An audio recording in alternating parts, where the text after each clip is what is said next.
یہ سارے بنیادیں کیوں ہیں کہ ہم نے اپنے گھروں میں ان کی تربیت کا انتظام نہیں کیا، ان کے ایمان کو مضبوط بنانے کی بنیادیں نہیں فراہم کی۔ ایمان کو مضبوط بنانے کی ایک بہت بڑی مطلب بنیاد اور سبب اور وجہ اللہ کے نبی صلی اللہ علیہ وسلم کی سیرت اور حیات کا مطالعہ ہے۔ آپ نے دیکھا ہوگا ڈنمارک میں چند سالوں پیشتر 11 خاکے بنائے گئے، کارٹون جس کو ہم کہتے ہیں، نبی صلی اللہ علیہ وسلم کا مذاق اڑانے کے لیے، آپ کے سر میں جو ہے بم بتایا اور یہ کہ یہ انتہا پسند اور تشدد پسندی کی تعلیم دیتے ہیں۔ پوری دنیا میں واویلا مچا، جو کچھ ہوا۔ اس کے بعد جو ہے ڈینش لینگویج میں، ڈنمارک کی جو زبان ہے، ڈینش لینگویج میں 50,000 کی تعداد میں، وہ بہت بڑا ملک نہیں ہے، زیادہ آبادی نہیں ہے، 50,000 کی تعداد میں رسول اللہ صلی اللہ علیہ وسلم کی سیرت کی کتاب کو مسلمانوں نے بٹوایا، تقسیم کیا۔ نتیجہ کیا نکلا؟ ایک بڑی تعداد ڈینش کے عیسائیوں کی مسلمان ہو گئی۔ ان کو یہ دل میں ایک جذبہ ابھرا کہ یہ کون سی شخصیت ہے کہ ان کے خلاف ان کا کارٹون بنا، تو پوری دنیا میں رد عمل کا مظاہرہ ہوا، ہمیں ان کے بارے میں پڑھنا چاہیے۔ اور جب اللہ کے نبی صلی اللہ علیہ وسلم کی شخصیت اور سیرت کو پڑھا تو محسوس کیا کہ یہ تو وہ شخصیت ہے جن کی اتباع کرنا چاہیے، جو سچے رسول ہیں۔ ان کی بات غلط کیسے ہو سکتی ہے؟ اور ان کے بارے میں جو باتیں کہی جا رہی ہیں پروپیگنڈے اور مخالفت کی بنیاد پر، وہ سراسر تعصب اور ناانصافی اور ظلم ہے۔ آپ سے بہتر شخصیت تاریخ میں کوئی دوسرا ہے ہی نہیں۔ میں نے یہاں ہمارے سامنے کچھ پہلو ایسے تھے کہ یہ بتاؤں بعض روایتوں کی روشنی میں کہ آپ سب سے زیادہ بہادر تھے، آپ کی بہادری کے کچھ نمونے کہ کس طریقے سے آپ جب میدان جنگ میں جو ہے، صحابہ کہتے تھے کہ جب جنگ کی آتش گرم ہوتی، لوگ چھڑ جاتے، خوفزدہ ہو جاتے، نبی کریم صلی اللہ علیہ وسلم ڈٹے رہتے۔ حنین میں سارے لوگ چھڑ گئے، اچانک تیروں کی بارش جب ہوئی، نبی کریم صلی اللہ علیہ وسلم، حضرت عباس، ابو سفیان اور آپ کے ساتھ یہی 2-3 لوگ تھے، آپ ڈٹے رہے پورے دشمنوں کے سامنے۔ مدینہ میں ایک رات کو آواز آئی، چیخ پکار، جب لوگ اپنے گھروں سے نکلے تو دیکھے کہ رسول اللہ صلی اللہ علیہ وسلم آواز کی طرف سے گھوڑے پر سوار آ رہے ہیں، یعنی جب لوگ پہنچ رہے ہیں، آپ خطرے کے مقام سے لوٹ رہے ہیں اور کہہ رہے ہیں کہ گھروں میں سو جاؤ، کوئی بات نہیں ہے، میں نے دیکھ لیا ہے۔ یہ آپ کی بہادری کے ایسے نمونے، آپ کی سخاوت، کتنے سخی اور فیاض تھے آپ۔ مسلم شریف کی حدیث ہے کہ ایک شخص مسلمان ہوا، وادی بھر کے بکریاں آپ نے دے دی، وہ اپنے قبیلے کے لوگوں کے پاس جا کے کہتا ہے کہ لوگوں، محمد صلی اللہ علیہ وسلم پر ایمان لے آؤ، وہ اتنے سخی ہیں، اس طرح بانٹتے اور دیتے ہیں کہ انہیں ختم ہونے کا ڈر ہی نہیں لگتا، ایسے سخی ہیں۔ جو آیا ہاتھ میں دے دیا، کسی نے تن کے کپڑے مانگ لیے، اندر گئے، لباس بدل کے آ کے دے دیا کپڑا۔ فتح مکہ کے وقت وہ بڑے بڑے مجرمین جنہوں نے آپ کو ستایا تھا زندگی بھر، مکہ کی زندگی میں، وہ سب مجرمین کے کٹہرے میں کھڑے ہیں، اللہ کے رسول اشارہ کر دیتے، کسی کی گردن اس کے بدن پہ نہیں رہتی، لیکن آپ نے کہا اذهبوا انتم الطلقاء لا تثریب علیکم اليوم، تم پر آج کوئی مواخذہ پکڑ نہیں ہے، جاؤ تم سب آزاد ہو۔ آپ سے زیادہ باحیا مکہ کا سماج کہتا تھا، امین صادق، اس میں لکھا ہے انہوں نے کہ اللہ کے نبی صلی اللہ علیہ وسلم کی حیات میں اگر آپ دیکھیں گے کہ امانت کتنی ہے تو ایسا لگے گا کہ آپ امانت اور دیانت داری کو ہی آخری مقام تک پہنچانے کے لیے آئے تھے، سب سے زیادہ اسی پر توجہ دی آپ نے۔ جب آپ دیکھو گے کہ سچ بولنا آپ کی زندگی میں کیا تھا تو ایسا لگے گا کہ سب سے زیادہ آپ نے سچ کی خدمت کی، سچائی کو عروج پر پہنچانے کے لیے آپ دنیا میں آئے تھے۔ جب آپ یہ دیکھو گے انصاف کتنا کرتے تھے تو ایسا لگے گا سب سے بڑے انصاف کرنے والے ہیں۔ جب آپ دیکھو گے کہ بہادر کتنے تھے تو ایسا لگے گا کہ بہادری کے سب سے اعلیٰ مقام پر ہیں۔ ہر معاملے میں آپ کامل اور بے مثال ہیں، کہیں آپ کو کوئی جھول نظر نہیں آئے گا آپ کی شخصیت میں۔ سیرت طیبہ کا یہ کمال ایک طرف، اور اس کے ساتھ میں یہ کیوں اللہ تبارک و تعالیٰ نے یہ جو اتنی خصوصیات ہیں اور اتنا سب کچھ ہے، اللہ تبارک و تعالیٰ نے اس کا کتنا انتظام کیا۔ آپ اندازہ لگائیں کہ دنیا میں کسی انسان کی شخصیت کے بارے میں اتنی تفصیل نہیں ملتی جتنی رسول اللہ صلی اللہ علیہ وسلم کی۔ انسائکلوپیڈیا آف برٹانیکا، یہ 300-500 عیسائی علماء کی تیار کی ہوئی انسائکلوپیڈیا ہے۔ اس میں عیسائی پادریوں کے ملے جلے جو تحقیق ہے وہ حضرت عیسیٰ علیہ السلام کے بارے میں کہتے ہیں، بہت غور سے سنیے۔ حضرت عیسیٰ علیہ السلام کے بارے میں کہتے ہیں کہ اگر کوئی شخص حضرت عیسیٰ علیہ السلام کی حیات اور زندگی پر کام کرنا چاہتا ہے اور آپ کے بارے میں تحقیق کرنا چاہتا ہے تو وہ یہ کوشش نہ کرے، کیونکہ بڑی منت اور کوشش کے بعد اسے اگر کامیابی ملے گی تو اتنی کہ حضرت عیسیٰ علیہ السلام کی زندگی کا صرف 50 دن زیادہ سے زیادہ اسے مل سکتا ہے۔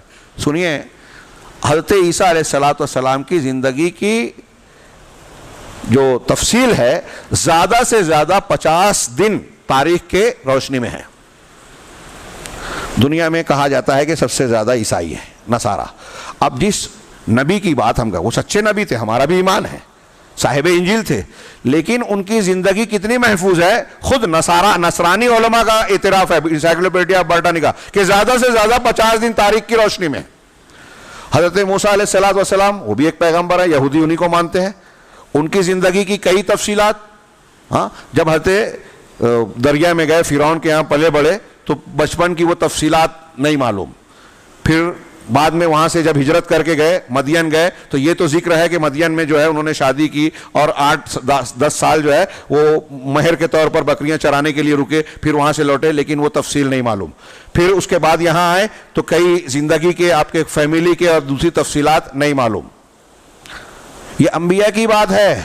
دوسری شخصیات کو آپ دیکھیے، دنیا میں جو بڑے بڑے لوگ گزرے ہیں مشہور، شیکسپیئر، برنارڈ شاہ، ہٹلر، فلاں فلاں فلاں، یہ میں نے چند نام لے لیے، اور دنیا کے جو دوسری بڑی بڑی شخصیات ہیں، یہ اسی وقت سے ان کی زندگیوں کو لوگوں نے محفوظ کیا جب ان کو شہرت ملی۔ ان کو شہرت ملی اس کے بعد سے، اس میں بھی شہرت ملنے کے بعد بھی اگر کسی شخصیت کی کچھ تفصیل لکھی گئی تو سب چیزیں بیان نہیں کی گئی ہیں، کچھ چیزیں ہیں، کچھ چیزیں نامعلوم ہیں۔ پوری انسانی تاریخ میں یہ کوئی غیر معمولی بات نہیں ہے۔ محمد الرسول اللہ صلی اللہ علیہ وسلم کی حیات طیبہ اور سیرت مبارکہ کو اگر آپ دیکھیں گے تو جس دن سے آپ کی ولادت ہوئی ہے، پیدائش، اور جس دن آپ کی وفات ہوئی ہے، کوئی دن ایسا نہیں ملے گا جب آپ کے واقعات اور حوادث تاریخ کی روشنی میں نہ ہو۔ کیا یہ معمولی بات ہے؟ نبی کریم صلی اللہ علیہ وسلم کی حیات طیبہ کو پورا کا پورا اللہ تبارک و تعالیٰ نے محفوظ رکھا۔ اس میں جو اللہ کا وعدہ ہے اِنَّا نَحْنُ نَزَّلْنَا الذِّكْرَ وَإِنَّا لَهُ لَحَافِظُونَ کہ ہم نے اس ذکر کو یعنی قرآن کو نازل کیا اور ہم ہی اس کی حفاظت کرنے والے۔ تو قرآن الفاظ ہے، محمد رسول اللہ صلی اللہ علیہ وسلم کی سیرت اور آپ کی تعلیمات اور احادیث اس قرآن کے الفاظ کی تفسیر ہے۔ ظاہر سی بات ہے جب اللہ نے کہا کہ قرآن کی حفاظت کرے گا اللہ تعالیٰ، تو قرآن کے صرف الفاظ کی حفاظت نہیں کی، الفاظ کے ساتھ معنی کی بھی حفاظت کی، وہ حدیثوں کی بھی حفاظت اس میں خود بخود شامل ہے۔ اب اگر کوئی اس کو نہیں سمجھ پاتا تو یہ اس کی جہالت ہے، کور دماغی ہے کہ وہ یہ نہیں سمجھ رہا ہے۔ اللہ کے رسول اللہ کے زمانے میں صحابہ کرام کو اللہ کے رسول کی تفسیر کی ضرورت پیش آئی، جب چور کا ہاتھ کاٹنا ہے تو کہاں سے ہاتھ، اس کو بھی بولتے ہیں، اس کو بھی بولتے ہیں، اس کو بھی بولتے ہیں۔ اللہ کے رسول نے بتایا کہ یہ پہنچوں سے کاٹا جائے گا، ہتھیلی سے کاٹا جائے گا۔ ایسی بہت سی چیزیں الذین آمنوا ولم یلبسوا ایمانهم بظلم، بخاری میں ہے کہ صحابہ آئے کہنے لگے کہ اس آیت میں اللہ نے کہا کہ جو ایمان کے ساتھ ظلم نہ کرے ان کے لیے امن اور ہدایت ہے، تو ہم تو کچھ نہ کچھ ظلم کرتے ہیں۔ اللہ کے رسول نے کہا یہ ظلم کا وہ عام معنی نہیں ہے جو تم سمجھ رہے ہو، ظلم سے مراد یہاں شرک ہے۔ صحابہ کو سمجھنے میں غلطی ہوئی، صحابہ کو رسول اللہ صلی اللہ علیہ وسلم کی تفسیر کی ضرورت پڑی، یہ میں نے 1-2 مثال دی۔ تو ہم کو اور آپ کو اور بعض والوں کو اللہ کے رسول کی تفسیر کی ضرورت نہیں ہے۔ اگر اس تفسیر کو یا رسول اللہ صلی اللہ علیہ وسلم کی احادیث اور سیرت کو محفوظ نہ رکھا جاتا تو قرآن کے الفاظ کے محفوظ ہونے کا حقیقی فائدہ نہیں ہوتا۔ اس لیے قرآن کے الفاظ کو محفوظ رکھنے کا جب اللہ نے وعدہ کیا تو حدیثوں کے اور رسول اللہ صلی اللہ علیہ وسلم کی سیرت کے حفاظت بھی اس میں خود بخود آ گئی، اور اسی کا یہ نتیجہ ہے۔ اللہ تعالیٰ نے جیسا کہ میں اکثر کہتا ہوں کہ اس حفاظت کا انتظام کیسا کیا؟ امت میں ایک جماعت کو ہمیشہ حق پر قائم رکھا، جو قرآن حدیث پڑھتے ہیں، قرآن حدیث پڑھاتے ہیں، قرآن حدیث پر عمل کرتے ہیں، قرآن حدیث کی مخالفت کرنے والوں کا رد کرتے ہیں۔ کوئی کتنی بھی مخالفت کرے، ان کو جوتے چپل سے مارے، لیکن قرآن حدیث کو نہیں چھوڑتے۔ اسی سے قرآن حدیث زندہ ہے، اہل الحدیث کے طبقے سے بڑی بڑی قربانیاں دی ہیں ہمارے اسلاف نے اس کی حفاظت کرنے کے لیے، آج ہم اس کی قدر نہیں کر رہے ہیں۔ تو جناب محمد رسول اللہ صلی اللہ علیہ وسلم کی میں یہ عرض کر رہا تھا کہ سیرت طیبہ تاریخ کی پوری روشنی میں ہے۔ آپ نے زندگی میں کب آپ کی ولادت ہوئی، کس سال میں آپ کے ساتھ کیا واقعہ ہوا، کعبہ کے پتھر کو ہٹانے کا واقعہ کب ہوا، دادا کا انتقال کس سن میں ہوا، والدہ کا کب انتقال ہوا، کتنے دن آپ جو ہے بڑی سعد میں جو ہے حلیمہ کے یہاں موجود تھے، دودھ پینے کے لیے گئے تھے، کب آپ نے بکریاں چرائی، کب آپ کے ساتھ پہلی مرتبہ سینہ چاک کرنے کے بعد جو ہے نکال کر حضرت جبرائیل علیہ السلام نے زمزم کے پانی سے دھویا، پھر اس کے بعد دوسری مرتبہ کب واقعہ ہوا، مکی زندگی کی باقی دیگر تفصیلات، پھر آپ کا کب سفر ہوا، تجارت کے لیے کب آپ ابو طالب کے ساتھ گئے، ابو طالب ان کو کس طرح رکھتے تھے، پھر اس کے بعد نبوت کب ملی، نبوت ملنے کی تفصیلات اور تفصیلی واقعات، نبوت ملنے کے بعد آپ نے کیا کیا، ایک ایک دن کے واقعات، ایک ایک سن کے واقعات، کب کون سی قرآن کی آیت نازل ہوئی، کس موقع پر اور کس واقعے کے تناظر میں فلاں سورہ فلاں واقعہ نازل ہوا،